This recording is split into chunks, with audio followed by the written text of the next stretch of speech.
Sosok Dawang Delvi, sipir lapas di Lampung, gaji 5 juta rupiah, punya Harley dan bangun rumah sakit. Sosok Dawang Delvi, seorang sipir lapas di Lampung Tengah, viral di media sosial. Dawang Delvi ramai disorot lantaran unggahannya yang kerap memamerkan kehidupan mewahnya. Tak main-main bekerja sebagai sipir lapas di Lampung, Dawang Delvi bisa punya motor Harley Davidson hingga rumah beserta kolam renang. Tak hanya itu, kini Dawang Delvi juga tengah membangun sebuah rumah sakit. Padahal diketahui sebagai sipir lapas di Lampung, gaji Dawang hanya sekitar 2 hingga 5 juta rupiah. Kemewahan hidup Dawang ini viral setelah diungkap oleh akun Twitter Partai Sosmed. Diketahui, Dawang Delvi seorang ASN Kementerian Kemenkumham yang menjabat sebagai Polsus Par Lapas Raja Basa di Provinsi Lampung. Melansir akun Facebook, Dawang Delvi merupakan lulusan SMA Negeri 6 Bandar Lampung. Namun akun Facebook Dawang kini diketahui menghilang usai gaya hidup mewahnya ramai disorot.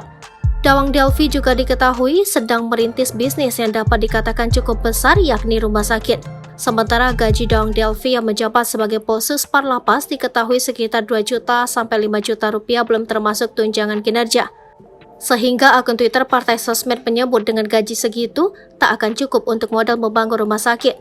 Gaji sipir penjara itu antara 2 sampai 5 juta, mau nabung sampai mati pun tidak akan cukup buat modal bikin rumah sakit, tulis akun Partai Sosmed.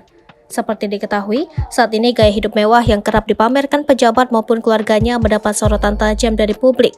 Hal itu disorot setelah diunggah akun Twitter Partai Sosmed yang memperlihatkan sipir lapas di Lampung, Dawang Delvi, tengah mengendarai motor Harley Davidson hingga motor cross lainnya.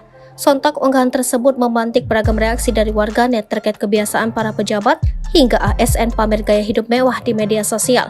Hingga berita ini ditayangkan, pihak Lapas Raja Basa dan Kanwil Kemenkumham Lampung belum berhasil dikonfirmasi terkait hal ini.